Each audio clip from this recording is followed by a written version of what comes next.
Hi everyone, welcome back to Array series. Hope you're doing good. This is Mahesh.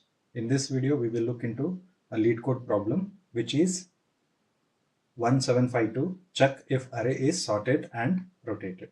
Okay, so let us try to understand the problem first. So this problem statement says given an array nums, return true if the array was originally sorted in non-decreasing order, which means increasing order, then rotated some number of positions including 0, otherwise return false. Okay, there may be duplicates in the original array, and note, an array A rotated by x positions result in an array B of the same length.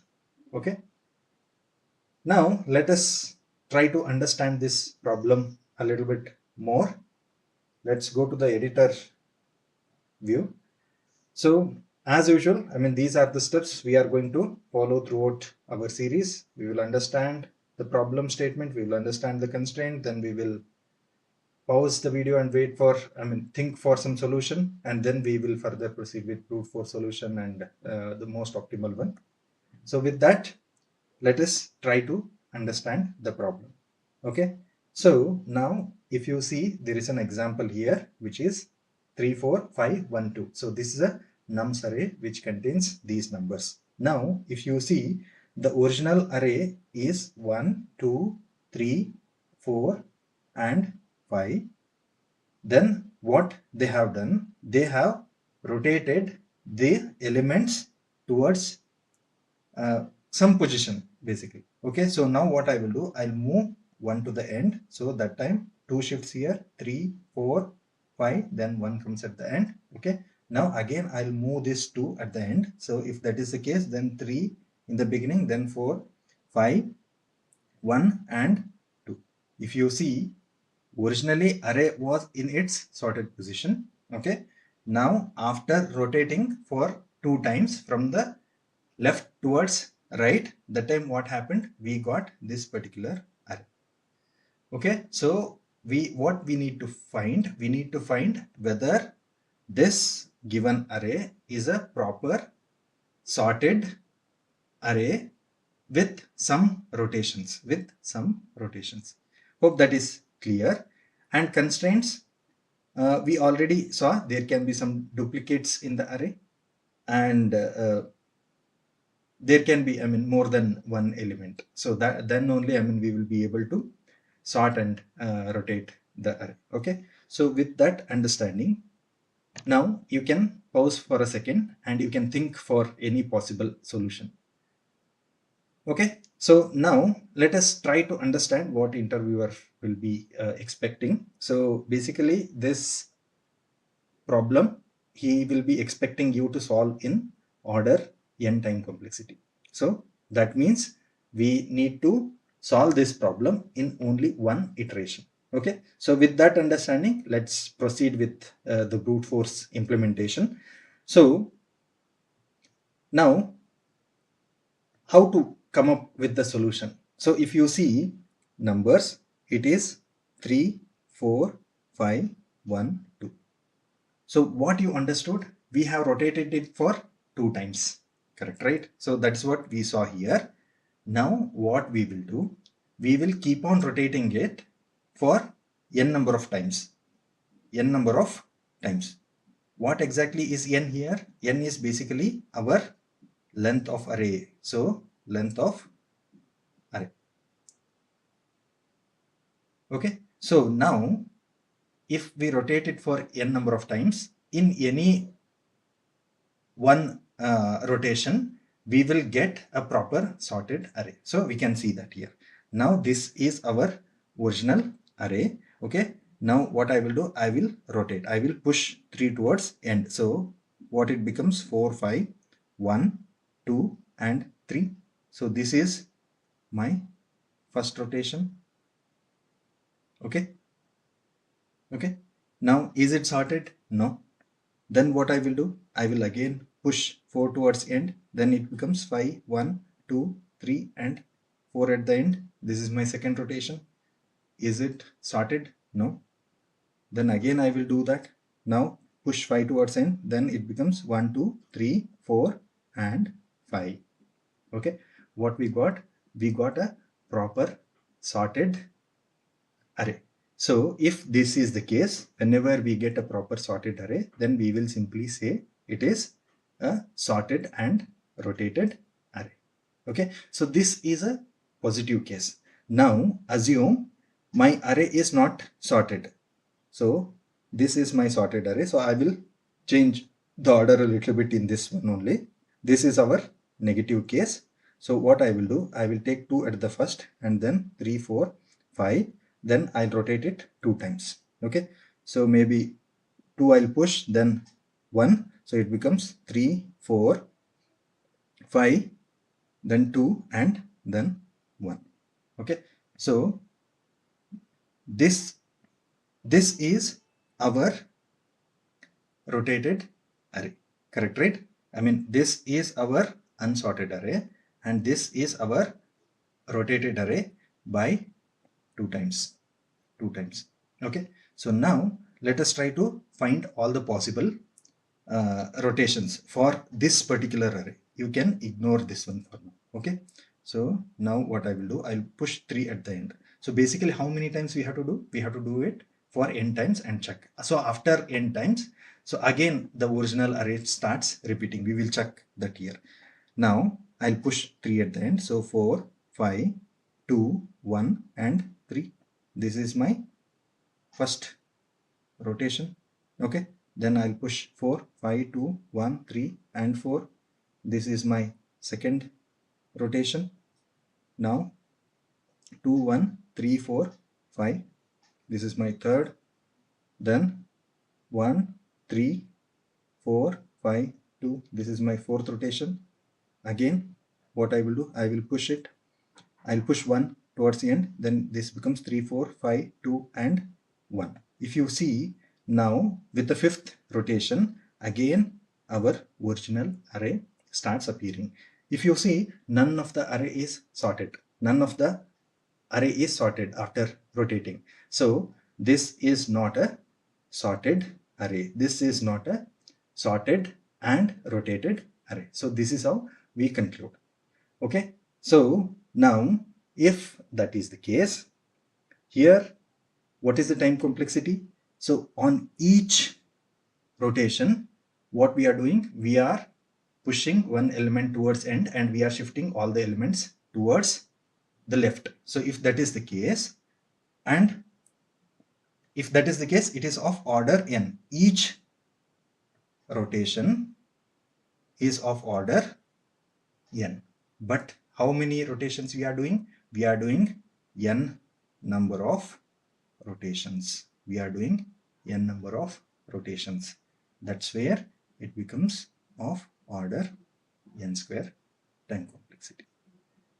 Order n square time complexity. What is the space complexity? We are doing it in the same array, so it is of order 1. Okay, let us look into the pseudo code for this one. So I will say is valid, or maybe what we can take it as check. Then I'll pass nums array. Okay, now let n be nums dot length. This is the length of the array. Okay, after this what we will do, we will try to generate the rotations, n rotations basically. Okay, so here what we did, we literally generated the rotations and we saw. But in the code, if JavaScript provides us slice option. JavaScript provides us slice option. So slice means it will take start and end. Then what it will give you? It will give you part of the array. It will give you part of the array. So what you can do, you can say this is for this rotation. What I will do, I will take this is first part and this is second part. Okay, then what I will do, I will concatenate this array and this array. So that way we will get this part. Then again in the next iteration, I will slice this much and I will slice this much. Then I will concatenate this array, then this array. Then what we get this particular rotation. So in JavaScript, we can do that way. But in Java, so we will have to mimic this rotation. So we are not really rotating it. So what we need to do, we need to mimic this process. So that is called mathematically modulo operation, something like that. So what you can do, so here, if you take this example, let me take that here again, 3, 4, 5, 2, 1. If I want to send this at the end, then my rotated array will have this element at the first. Okay, so this element will go at the end, so it should come at the end, right? So if that is the case, if it is the first element and if it has to be the last element, then once my array reaches this position, then again I need to start from the beginning. Correct, right? Because I am starting from the first index and I am iterating for n times, so it becomes n plus 1 iterations, right? So when it is n plus 1 iteration, then I will have to somehow take out this n part. So what I will do, I will do a modulo n operation. So if that is the case, it starts from first index and it ends at the 0th index. If you want to start the element at second index, you can do the same thing, because whenever it crosses n minus 1th index, again we need to start from 0th index. So for that we will do modulo operation. So we will use that logic here and we will try to check if the array is sorted whenever we do rotation. So for that, what we will do, we will do all the possible rotation, that is basically n rotation. So I equal to 0, I less than n, I plus plus. Okay, then we will check if is sorted, and we will send this nums and we will need a sorting index. Basically, I mean, that will be the starting point. So initially what we have to do, we have to take out only one element and then we have to start from the first index. In the next iteration we will have to start from the second iteration and something like that. Okay, then what we can do, we can check whether the array is sorted or no. So before understanding that, we will also need to understand how to get to know array is sorted. So if array is sorted something like this, then if you see this element, it is greater than this element. If you see this element, it is greater than this element. If you see this element, this is greater than this element. Correct, right? So when the elements are in their increasing order, then only we will say that it is a sorted array. So this is a basic common understanding for us. So we will keep this in mind. Now, if the array is sorted from index I, okay, that is the starting index. So that's where we rotate, right? Then we will pass that and then we will check if it is equivalent to true. Then if any one combination, any one rotated array is true, then we will simply return true. Okay, if that is not the case, then after the for loop we will simply return false. Why? Because none of the combination is sorted. So now we need this is sorted method. So we will write that. So I don't mention any type here. I'll simply take is sorted and we get nums array and also rotation index. This is rotation index. Okay. Now how do we check? Let us again take n equal to nums dot length. Okay, now we will iterate from, see, if 5, 2, 1, 3, 4 is my original array. If I want to rotate it, then this becomes my starting index, correct, right? Then from here, I need to check its previous element. So its previous element means this is my 2, 1, 3, 4, 5. So instead of 2, I'll start from 1. I'll check whether it is greater than 2. Then the next element, whether it is greater than the previous element, something like this. So I will use a for loop for j equal to 1, j less than n, j plus plus, or even we can take I also. That's not a problem here. Then what I will do, first I will try to get the index of this current element and previous element, because now we need to get the relative value, right? I mean, if we want the rotated array. So what I will do, I will say previous equal to here it is j, so j plus rotation index.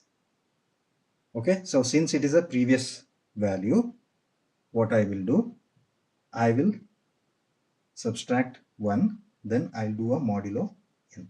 This will give us previous element. Then current will be j plus rotation index modulo n.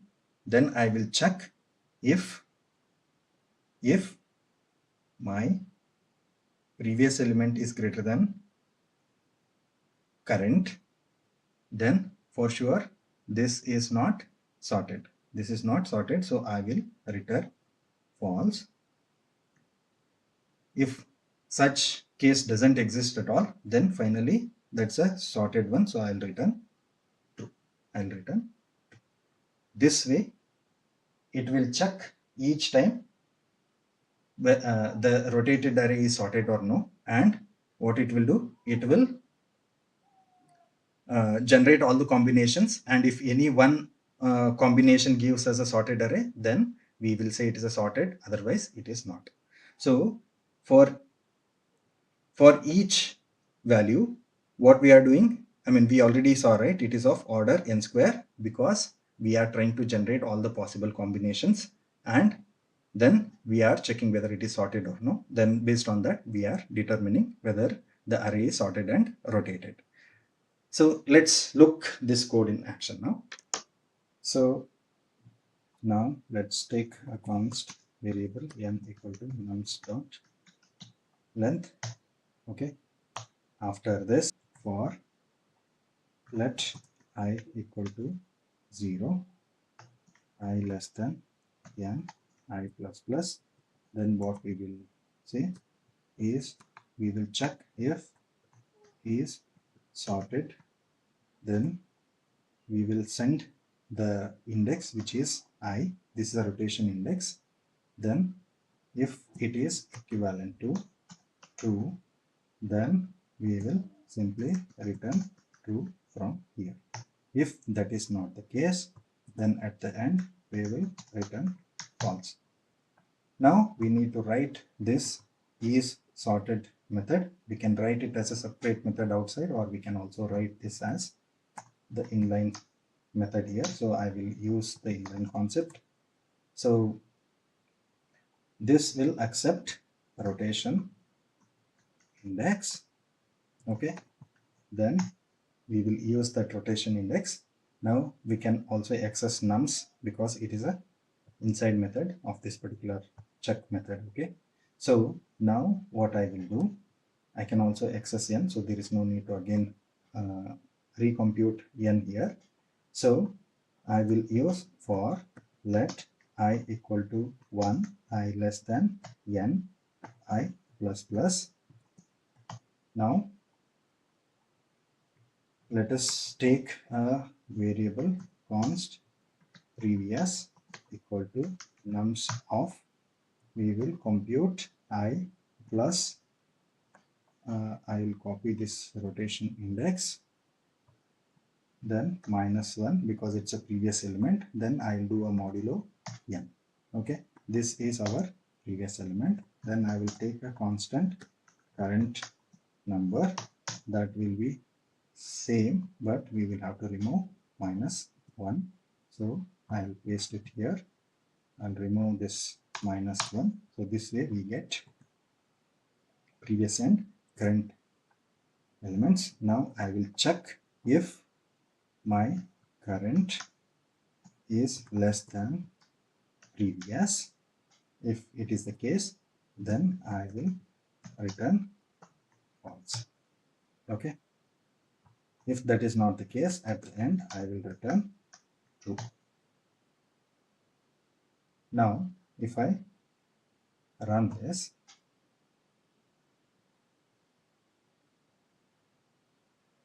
this is accepted. I will submit it. Okay, the solution got accepted.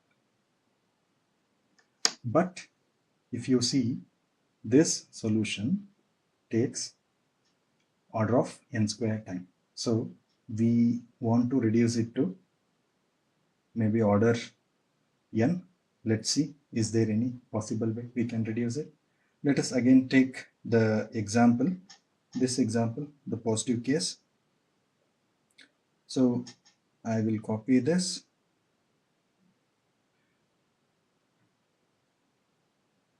So now let us try to interpret it in a different way. Okay, now if you see, we know, I mean, on the naked eye, this is sorted and then rotated. But if you see, this element is less than this element, means this has incremented, this has again incremented, but here there is a decrement. Then from here again it is an increment. Then again from here to here there is again an increment. Okay, so what you observed here, only there was one drop from this element to this element. Sorry, this is a negative. So there is only one drop of the there is only one decrement from this element to this element. Otherwise all all the consecutive numbers, they are already incremented. Plus plus, here only minus, then again it is plus. But if you see here to here, it is again plus. So one thing would be, there will be one decrement happening. There is one decrement happening if it is a proper sorted and rotated one. If it is proper sorted one, something like this, 1 2 3 4 5, then from here to here it is plus, here to here plus, here to here plus, here to here plus, and here to here it is only minus. Correct, right? So here only one drop if you check the circular array part. So in both the case, whether the array is sorted or array is not sorted, what we are doing, we are checking it in a circular way. So from first to second, second to third, third to fourth, fourth to fifth, then from fifth back to 1. So in the entire rotation, there is only one drop. You take whether sorted array and rotated array, there will be only one drop. So that we need to figure out. If assume this is 4 3 then 5 1 2, this is not a proper sorted and rotated, right? So if you see here, from here to here there is one drop, here to here there is increase, here to here again there is one drop, here to here there is increase, here to here there is increase. Okay, so if you see, there are two decrements. This is in case of non-sorted and rotated array. So if it is a sorted or sorted and rotated, then there will be only one decrement in the circular array if you check. Okay, maybe we will utilize that logic. Let us try to write the pseudocode for this one. So let n equal to nums dot length. Okay, So I will use for loop for I equal to 0, I less than n, I plus plus. Okay. So now how do you check whether there is decrement or no? So you will take the second element and the next element, and you will compare it with current element. So if there is the next element is less than the current element, then there is a decrement, right? So I will use that. So before that I will take a variable next, then I will do I plus 1, but you need to do modulo n, because when it reaches the last number, that time it has to take the 0th index number as a next number, because it's a circular kind of array. Okay, so now what I will do, if this is the index we got, maybe what we can do, we can say nums of this way we will get the next number. If next number is less than our nums of I, then what we do, we will take one more variable, decrement count equal to 0. Then we will say decrement count plus plus. Okay, then finally we will return decrement count is less than or equal to 1. Why? Because there should be only one decrement that is happening. That's why we will check it is less than or equal to 1. So this way we will get whether an array is sorted and decremented in order of n time complexity. And if you see, there is nothing we have used extra space, that's why it is of order 1. Okay, let us execute this and see. Now what I will do, I will comment this part,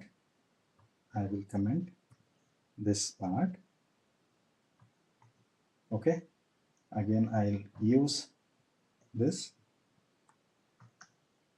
we need n, then I will use a for loop. Before that I also need decrement count. Initially it will be 0, decrement count. So for let I equal to 0, I less than n, I plus plus, then I will try to compute the next number. So that will be nums of I plus 1, then modulo n. Okay, then I will check if next number is less than nums of I, then simply return false. Okay, if that is not the case, so we have to increase the decrement count. We should not return false from there, because we are checking the decrement count here. Now at the end we will return decrement count is less than or equal to 1. Okay, now I will run this. It got accepted. I will submit. If you see, our solution got accepted. Okay, so this is how we find whether array is sorted and rotated. If you understand the explanation, if you understood the explanation, please consider subscribing to my channel, and also like the video, share it with your friends. Thanks for watching the video.